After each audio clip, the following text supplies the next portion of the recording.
Imaginez que vous donnez l'accès à une intelligence artificielle, que celle-ci a accès à vos comptes bancaires, vos cartes de crédit, tous les logiciels que vous utilisez en ligne, toutes vos boîtes email. Bref, votre IA a accès à tout et en plus à d'autres IA avec lesquelles elle peut travailler. Imaginez par exemple que le mois prochain, vous avez 15 jours de vacances ou de congés, vous voulez partir quelque part et vous ne savez pas où, et vous parlez, comme là je suis en train de vous parler, vous appelez votre IA et vous dites, voilà, le mois prochain j'ai 2 semaines de vacances, je ne sais pas où aller. J'aime bien les fruits de mer, le soleil. Voilà, j'ai tant de budget, j'ai 15 jours de disponible. Est-ce que tu peux me trouver un truc sympa et tout réserver?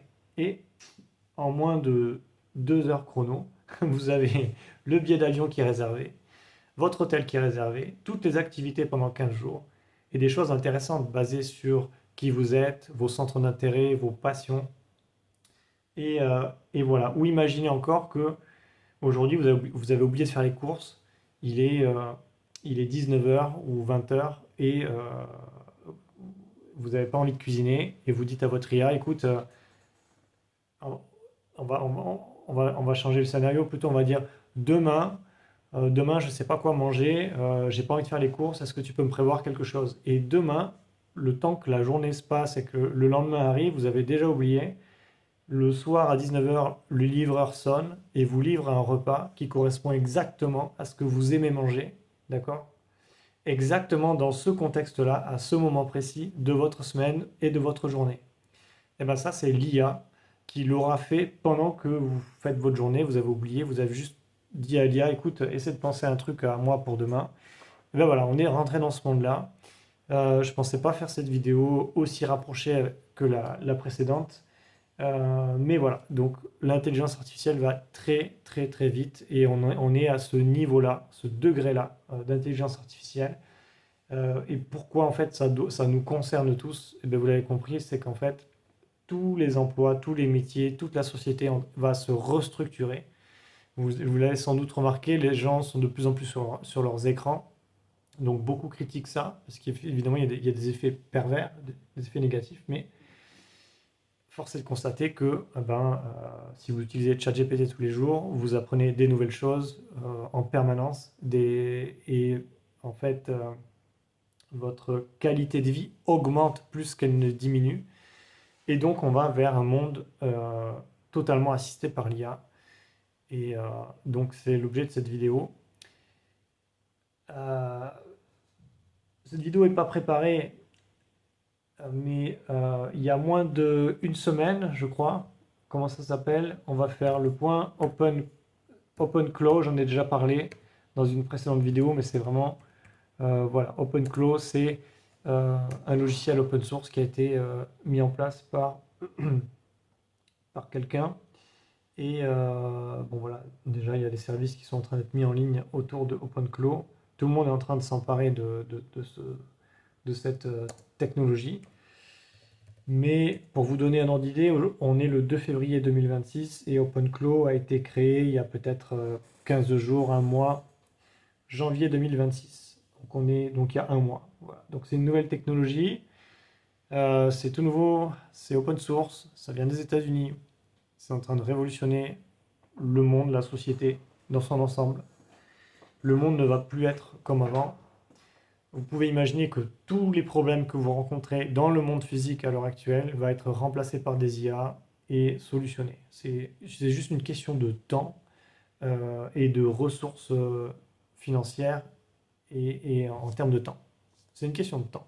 Mais à terme, vous voulez louer un logement, une IA l'aura déjà trouvé pour vous exactement dans votre budget, là où il faut, elle aura toutes les informations.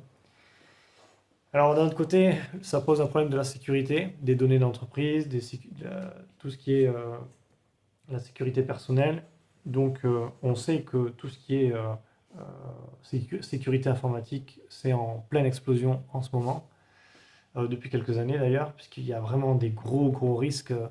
Vous imaginez bien, si vous exposez vos données privées, malgré que vous utilisiez ce qu'on appelle des clés API ou des webbooks ou des choses comme ça, vous exposez vos données, et ben, il y a quand même des risques qu'il faut arriver à gérer.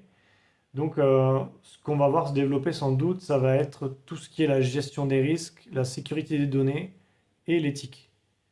Parce que quand on va tout digitaliser, il va se poser les questions éthiques. À qui est-ce qu'on donne nos données?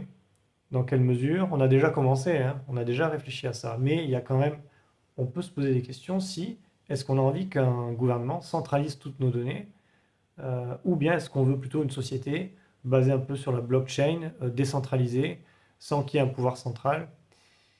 Alors, même si quelqu'un a bien créé le code à un moment donné, donc c'est quand même, ça reste quand même discutable dans le fond.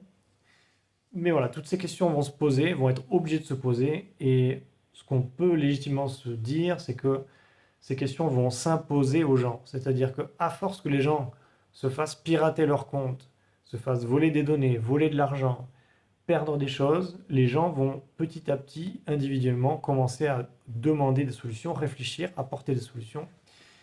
Mais voilà, donc l'IA est là.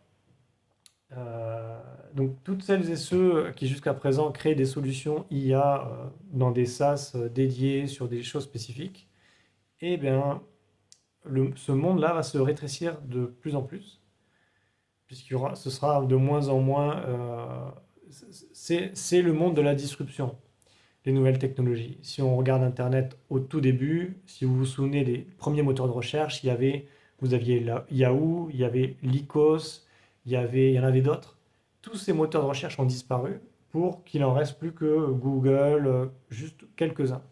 Et c'est le monde de la disruption. Et l'IA, c'est pareil. Vous avez plein d'IA, plein de solutions ou des entreprises et qui finissent par mourir parce que le monde se restructure et, voilà. Donc on est dans ce monde-là et, bien, il va falloir commencer à réfléchir. Qu'est-ce que on veut faire dans ce monde, dans ce nouveau monde? Parce que vous comprenez bien que quelqu'un qui maîtrise l'IA, qui a des agents IA personnels pour ses entreprises, pour sa vie personnelle, vous comprenez bien que cette personne va avoir un avantage énorme sur la personne qui ne comprend pas ou qui n'a pas accès à l'IA. C'est, les fossés vont se creuser au sein de la société. Alors pour peu qu'on rajoute par-dessus du hardware, c'est-à-dire des outils technologiques, donc typiquement euh, des objets connectés, hein, ce qu'on appelle les objets connectés, pour mesurer ce qu'on appelle les paramètres vitaux, ce genre de choses, eh bien, on va avoir une société. La société est déjà là, en fait, hein. Les centres de pouvoir ont déjà changé. Les centres de pouvoir, en fait, le pouvoir est régulé par des institutions, mais le pouvoir a réellement basculé entre les mains de certains individus. Et ça a commencé déjà avec le Bitcoin en 2009 ou 2015, où la CIA, en fait, euh, suivait des gens qui retiraient des millions en Bitcoin, qui avaient fait fortune comme ça, du jour au lendemain. Ça posait des questions de décentralisation du pouvoir, parce que si les individus ont accès à autant d'argent d'un coup, eh ben, ils ont accès à beaucoup de pouvoir d'un coup. Et l'IA, c'est la même chose. Donc, on va sans doute assister à un des plus grands changements de la société. Et ce changement-là va réellement faire le tri au sein de la société. Donc, à titre personnel, je ne sais pas qu'est-ce que ça va donner très concrètement, parce que c'est des choses quand même. C'est-à-dire, on peut se douter, on se doute de certaines choses, mais au final, on n'a pas tous les tenants et les aboutissants. Et après, il y a aussi la dimension ressources énergétiques, c'est que pour pouvoir supporter les coûts, les coûts énergétiques des logiciels, des puces électroniques, des composants d'ordinateurs, eh bien, ça va nécessiter de plus en plus. Donc, je disais du coup qu'il est très probable que des populations, des mouvements de population changent en fonction des différentes règles et juridictions, en fonction de ce que chacun tolère ou ne tolère pas.